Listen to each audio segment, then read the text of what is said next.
സമൂഹത്തിൽ അക്രമം പടർത്തുന്നവർക്കെതിരെ ഒന്നിച്ചു നിൽക്കാൻ ക്രൈസ്തവ സഭകളോട് അഭ്യർത്ഥിച്ച പ്രധാനമന്ത്രി നരേന്ദ്രമോദി.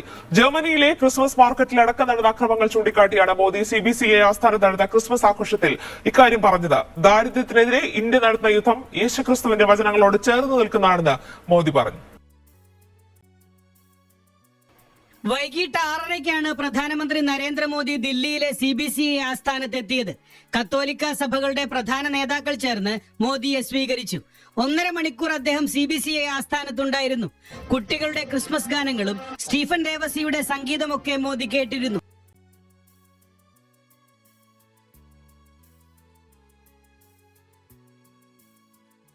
മന്ത്രി ജോർജ് കുര്യന്റെ വീട്ടിലെ ആഘോഷങ്ങളിൽ പങ്കെടുത്തത് ചൂണ്ടിക്കാട്ടിയാണ് മോദി പ്രസംഗം തുടങ്ങിയത്. മാർപ്പാപ്പയെ 2 തവണ കണ്ടെന്നും ഇന്ത്യയിലേക്ക് ക്ഷണിച്ചെന്നും മോദി വ്യക്തമാക്കി. അഫ്ഗാനിസ്ഥാനിലും യമനിലും ബന്ദികളായിരുന്ന father Alex Prem, father Tom Uzhunnalil എന്നിവരെ രക്ഷിക്കാനായത് ഇന്നത്തെ ഇന്ത്യക്ക് എന്തു ചെയ്യാൻ കഴിയുമെന്നതിന് തെളിവാണെന്ന് മോദി പറഞ്ഞു. ക്രിസ്തു നൽകിയത് സ്നേഹത്തിന്റെയും സാഹോദര്യത്തിന്റെയും സന്ദേശമാണ്.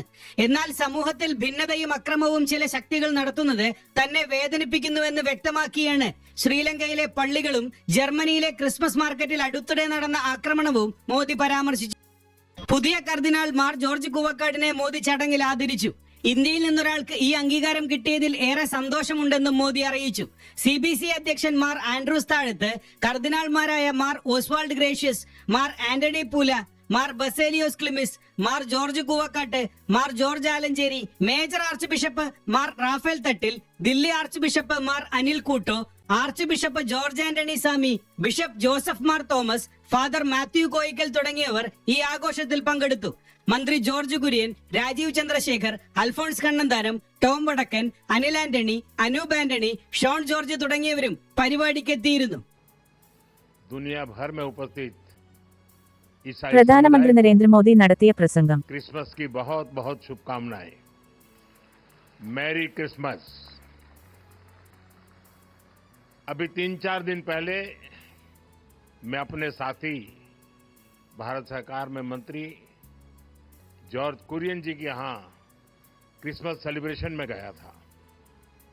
अब आज आपके बीच उपस्थित होने का आनंद मिल रहा है.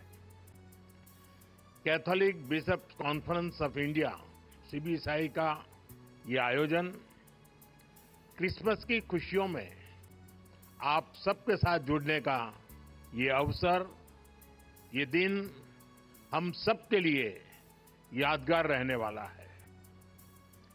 ये अवसर इसलिए भी खास है क्योंकि इसी वर्ष CBCI की स्थापना के 80 वर्ष पूरे हो रहे हैं. मैं इस अवसर पर CBCI और उससे जुड़े सभी लोगों को बहुत बहुत बधाई देता हूं. साथियों, पिछली बार आप सभी के साथ मुझे प्रधानमंत्री निवास पर क्रिसमस मनाने का अवसर मिला था. अब आज हम सभी CBCI के परिसर में इकट्ठा हुए हैं. मैं पहले भी ईस्टर के दौरान यहां सेक्रेड हार्ट कैथेड्रल चर्च आ चुका हूं. ये मेरा सौभाग्य है कि मुझे आप सबसे इतना अपनापन मिला है. इतना ही स्नेह मुझे हिज होलीनेस पोप फ्रांसिस से भी मिलता है. इसी साल इटली में G7 समिट के दौरान मुझे हिज होलीनेस पोप फ्रांसिस से मिलने का अवसर मिला था. पिछले 3 वर्ष में यह हमारी दूसरी मुलाकात थी. मैंने उन्हें भारत आने का निमंत्रण भी दिया है. इसी तरह सितंबर में न्यूयॉर्क दौरे पर कार्डिनल पीट्रो पैरोलिन से भी मेरी मुलाकात हुई थी. ये आध्यात्मिक मुलाकात, ये स्पिरिचुअल टॉक्स, इनसे जो ऊर्जा मिलती है वो सेवा के हमारे संकल्प को और मजबूत बनाती है. साथियों, अभी मुझे हिज एमिनेंस कार्डिनल जॉर्ज कुवाकार्ड से मिलने का और उन्हें सम्मानित करने का अवसर मिला है. कुछ ही हफ्ते पहले हिज एमिनेंस कार्डिनल जॉर्ज कुवाकार्ड को his holiness pope Francis cardinal की उपाधि से सम्मानित किया है। इस आयोजन में भारत सरकार ने केंद्रीय मंत्री जॉर्ज कुरियन के नेतृत्व में आधिकारिक रूप से एक हाई लेवल डेलीगेशन भी वहां भेजा था। जब भारत का कोई बेटा सफलता की इस ऊंचाई पर पहुंचता है तो पूरे देश को गर्व होना स्वाभाविक है। मैं कार्डिनल जॉर्ज कुवाकार्ड को फिर एक बार बधाई देता हूं, शुभकामनाएं देता हूं। साथियों, आज आपके बीच आया हूं तो कितना कुछ याद आ रहा है। मेरे लिए वो बहुत संतोष के क्षण थे जब हम एक दशक पहले फादर एलेक्स प्रेम कुमार को युद्धग्रस्त अफगानिस्तान से सुरक्षित बचाकर वापस लाए थे। वो 8 महीने तक वहां बड़ी विपत्ति में फंसे हुए थे, बंधक बने हुए थे। हमारी सरकार ने उन्हें वहां से निकालने के लिए हर संभव प्रयास किया। अफगानिस्तान के उन हालातों में ये कितना मुश्किल रहा होगा आप अंदाजा लगा सकते हैं, लेकिन हमें इसमें सफलता मिली। उस समय मैंने उनसे और उनके परिवार के सदस्यों से बात भी की थी। उनकी बातचीत को, उनकी उस खुशी को मैं कभी भूल नहीं सकता। इसी तरह हमारे फादर टॉम यमन में बंधक बना दिए गए थे। हमारी सरकार ने वहां भी पूरी ताकत लगाई और हम उन्हें वापस घर लेकर आए। मैंने उन्हें भी अपने घर पर आमंत्रित किया था। जब गल्फ देशों में हमारी नर्स बहनें संकट से घिर गई थी तो भी पूरा देश उनकी चिंता कर रहा था। उन्हें भी घर वापस लाने का हमारा अथक प्रयास रंग लाया। हमारे लिए ये प्रयास केवल डिप्लोमेटिक मिशंस नहीं थे, ये हमारे लिए एक इमोशनल कमिटमेंट था। ये अपने परिवार के किसी सदस्य को बचाकर लाने का मिशन था। भारत के संतान दुनिया में कहीं भी हो, किसी भी विपत्ति में हो, आज का भारत उन्हें हर संकट से बचाकर लाता है, इसे अपना कर्तव्य समझता है। साथियों, भारत अपनी विदेश नीति में भी नेशनल इंटरेस्ट के साथ साथ ह्यूमन इंटरेस्ट को प्राथमिकता देता है। कोरोना के समय पूरी दुनिया ने इसे देखा भी और महसूस भी किया। कोरोना जैसी इतनी बड़ी पैंडेमिक आई, दुनिया के कई देश जो ह्यूमन राइट्स और मानवता की बड़ी बड़ी बातें करते हैं, जो इन बातों को डिप्लोमेटिक वेपन के रूप में इस्तेमाल करते हैं, जरूरत पड़ने पर वो गरीब और छोटे देशों की मदद से पीछे हट गए। उस समय उन्होंने केवल अपने हितों की चिंता की, लेकिन भारत ने परमार्थ भाव से अपने सामर्थ्य से भी आगे जाकर कितने ही देशों की मदद की। हमने दुनिया के 150 से ज्यादा देशों में दवाइयां पहुंचाई, कई देशों को वैक्सीन भेजी। इसका पूरी दुनिया पर एक बहुत सकारात्मक असर भी पड़ा। अभी हाल ही में मैं गयाना दौरे पर गया था, कल मैं कुवैत में था। वहां ज्यादातर लोग भारत की बहुत प्रशंसा कर रहे थे। भारत ने वैक्सीन देकर उनकी मदद की थी और वो इसका बहुत आभार जता रहे थे। भारत के लिए ऐसी भावना रखने वाला गयाना अकेला देश नहीं है।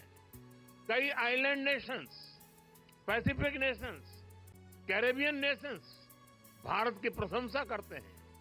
भारत की ये भावना, मानवता के लिए हमारा ये समर्पण, ये ह्यूमन सेंट्रिक अप्रोच ही 21वीं सदी की दुनिया को नई ऊंचाई पर ले जाएगा। Friends, the teachings of Lord Christ celebrate love, harmony, and brotherhood. It is important that we all work to make this spirit stronger. but it pains my heart when there are attempts to spread violence and cause disruption in society. Just a few days ago, we saw what happened at a Christmas market in Germany. During Easter in 2019, churches in Sri Lanka were attacked. I went to Colombo to pay homage to those who lost in the bombings. It is important to come together and fight such challenges. Friends, the Christmas is even more special as you begin the Jubilee year, which you all know holds special significance. I wish all of you the very best for the various initiatives for the Jubilee year. This time, for the Jubilee year, you have picked a theme which revolves around hope. The Holy Bible sees hope as a source of strength and peace. It says, there is surely a future hope for you, and your hope will not be cut off. We are also guided by hope and positivity. Hope for humanity, hope for a better world, and a hope for peace, progress and prosperity. साथियों, बीते 10 साल में हमारे देश में 25 करोड़ लोगों ने गरीबी को परास्त किया है। ये इसलिए हुआ क्योंकि गरीबों में एक उम्मीद जगी कि हां, गरीबी से जंग जीती जा सकती है। बीते 10 साल में भारत 10वें नंबर की इकोनॉमी से 5वें नंबर की इकोनॉमी बन गया। ये इसलिए हुआ क्योंकि हमने खुद पर भरोसा किया, हमने उम्मीद नहीं हारी और इस लक्ष्य को प्राप्त करके दिखाया। भारत की 10 साल की विकास यात्रा ने हमें आने वाले साल और हमारे भविष्य के लिए नई होप दी है, ढेर सारी नई उम्मीदें दी है। 10 साल में हमारे यूथ को वो अपॉर्चुनिटीज मिली हैं जिनके कारण उनके लिए सफलता का नया रास्ता खुला है। स्टार्टअप से लेकर साइंस तक, स्पोर्ट्स से एंटरप्रेन्योरशिप तक, आत्मविश्वास से भरे हमारे नौजवान देश को प्रगति के नए रास्ते पर ले जा रहे हैं। हमारे नौजवानों ने हमें कॉन्फिडेंस दिया है, ये होप दी है कि विकसित भारत का सपना पूरा होकर रहेगा। बीते 10 सालों में देश की महिलाओं ने एम्पावरमेंट की नई गाथाएं लिखी। एंटरप्रेन्योरशिप के से ड्रोन्स तक, एरोप्लेन उड़ाने से लेकर आर्म फोर्सेज की जिम्मेदारियां तक, ऐसा कोई क्षेत्र नहीं जहां महिलाओं ने अपना परचम न लहराया हो। दुनिया का कोई भी देश महिलाओं की तरक्की के बिना आगे नहीं बढ़ सकता। और इसलिए आज जब हमारी श्रम शक्ति में, लेबर फोर्स में, वर्किंग प्रोफेशनल्स में विमेन पार्टिसिपेशन बढ़ रहा है, तो इससे भी हमें हमारे भविष्य को लेकर बहुत उम्मीदें मिलती हैं, नई होप जगती है। बीते 10 सालों में देश बहुत सारे अनएक्सप्लोर्ड या अंडर एक्सप्लोर्ड सेक्टर में आगे बढ़ा है। मोबाइल मैन्युफैक्चरिंग हो या सेमीकंडक्टर मैन्युफैक्चरिंग हो, भारत तेजी से पूरे मैन्युफैक्चरिंग लैंडस्केप में अपनी जगह बना रहा है।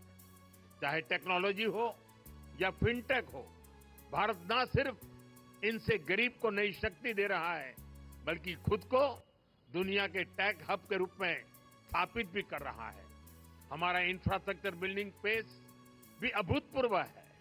हम न सिर्फ हजारों किलोमीटर एक्सप्रेसवे बना रहे हैं, बल्कि अपने गांवों को भी ग्रामीण सड़कों से जोड़ रहे हैं। अच्छे ट्रांसपोर्टेशन के लिए सैकड़ों किलोमीटर के मेट्रो रूट्स बन रहे हैं। भारत की ये सारी उपलब्धियां हमें ये होप और ऑप्टिमिज्म देती है कि भारत अपने लक्ष्यों को बहुत तेजी से पूरा कर सकता है। और सिर्फ हम ही अपनी उपलब्धियों में इस आशा और विश्वास को नहीं देख रहे हैं, पूरा विश्व भी भारत को इसी होप और ऑप्टिमिज्म के साथ देख रहा। साथियों, बाइबल कहती है, कैरी ईच अदर्स बर्डन्स, यानी हम एक दूसरे की चिंता करें, एक दूसरे के कल्याण की भावना रखें। इसी सोच के साथ हमारे संस्थान और संगठन समाज सेवा में एक बहुत बड़ी भूमिका निभाते हैं। शिक्षा के क्षेत्र में नए स्कूलों की स्थापना हो, हर वर्ग हर समाज को शिक्षा के जरिए आगे बढ़ाने के प्रयास हो, स्वास्थ्य के क्षेत्र में सामान्य मानवीय की सेवा के संकल्प हो, हम सब इन्हीं अपनी जिम्मेदारी मानते हैं। साथियों, जीसस क्राइस्ट ने दुनिया को करुणा और निस्वार्थ सेवा का रास्ता दिखाया है। हम क्रिसमस को सेलिब्रेट करते हैं और जीसस को याद करते हैं ताकि हम इन मूल्यों को अपने जीवन में उतार सकें, अपने कर्तव्यों को हमेशा प्राथमिकता दें। मैं मानता हूं ये हमारी व्यक्तिगत जिम्मेदारी भी है, सामाजिक दायित्व भी है और एज अ नेशन भी हमारी ड्यूटी है। आज देश इसी भावना को सबका साथ, सबका विकास और सबका प्रयास के संकल्प के रूप में आगे बढ़ा रहा है। ऐसे कितने ही विषय थे जिनके बारे में पहले कभी नहीं सोचा गया, लेकिन वो मानवीय दृष्टिकोण से सबसे ज्यादा जरूरी था। हमने उन्हें हमारी प्राथमिकता बनाया। हमने सरकार को नियम और औपचारिकताओं से बाहर निकाला। हमने संवेदनशीलता को एक पैरामीटर के रूप में सेट किया। हर गरीब को पक्का घर मिले, हर गांव में बिजली पहुंचे, लोगों के जीवन से अंधेरा दूर हो, लोगों को पीने के लिए साफ पानी मिले, पैसे के अभाव में कोई इलाज से वंचित न रहे। हमने एक ऐसी संवेदनशील व्यवस्था बनाई जो इस तरह की सर्विस की, इस तरह की गवर्नेंस की गारंटी दे सके। आप कल्पना कर सकते हैं, जब एक गरीब परिवार को ये गारंटी मिलती है तो उसके ऊपर से कितनी बड़ी चिंता का बोझ उतरता है। पीएम आवास योजना का घर जब परिवार की महिला के नाम पर बनाया जाता है तो उससे महिलाओं को कितनी ताकत मिलती है। हमने तो महिलाओं के सशक्तिकरण के लिए नारी शक्ति वंदन अधिनियम लाकर संसद में भी उनकी ज्यादा भागीदारी सुनिश्चित की है। इसी तरह आपने देखा होगा, पहले हमारे यहाँ दिव्यांग समाज को कैसी कठिनाइयों का सामना करना पड़ता था। उन्हें ऐसे नाम से बुलाया जाता था जो हर तरह से मानवीय गरिमा के खिलाफ था। ये एक समाज के रूप में हमारे लिए अफसोस की बात थी। हमारी सरकार ने उस गलती को सुधारा। हमने उन्हें दिव्यांग ये पहचान देकर के सम्मान का भाव प्रकट किया। आज देश पब्लिक इंफ्रास्ट्रक्चर से लेकर रोजगार तक हर क्षेत्र में दिव्यांगों को प्राथमिकता दे रहा है। साथियों, सरकार में संवेदनशीलता देश के आर्थिक विकास के लिए भी उतनी ही जरूरी होती है। जैसे कि हमारे देश में करीब 3 करोड़ फिशरमैन हैं और फिश फार्मर्स हैं, लेकिन इन करोड़ों लोगों के बारे में पहले कभी उस तरह से नहीं सोचा गया। हमने फिशरीज के लिए अलग मिनिस्ट्री बनाई, मछली पालकों को किसान क्रेडिट कार्ड जैसी सुविधाएं देना शुरू किया। हमने मत्स्य संपदा योजना शुरू की। समंदर में मछली पालकों की सुरक्षा के लिए कई आधुनिक प्रयास किए गए। इन प्रयासों से करोड़ों लोगों का जीवन भी बदला और देश की अर्थव्यवस्था को भी बल मिला। Friends, from the ramparts of the Red Fort, I had spoken of सबका प्रयास. It means collective effort. Each one of us has an important role to play in the nation's future. When people come together, we can do wonders. Today, socially conscious Indians are powering many mass movements. Swachh Bharat helped build a cleaner India. It also impacted health outcomes of women and children. Millets or shriyand grown by our farmers are being welcomed across our country and the world. People are becoming vocal for local, encouraging artisans and industries. Ek Ped Maa Ke Naam, meaning a tree for mother, has also become popular among the people. This celebrates Mother Nature as well as our mother. Many people from the Christian community are also active in these initiatives.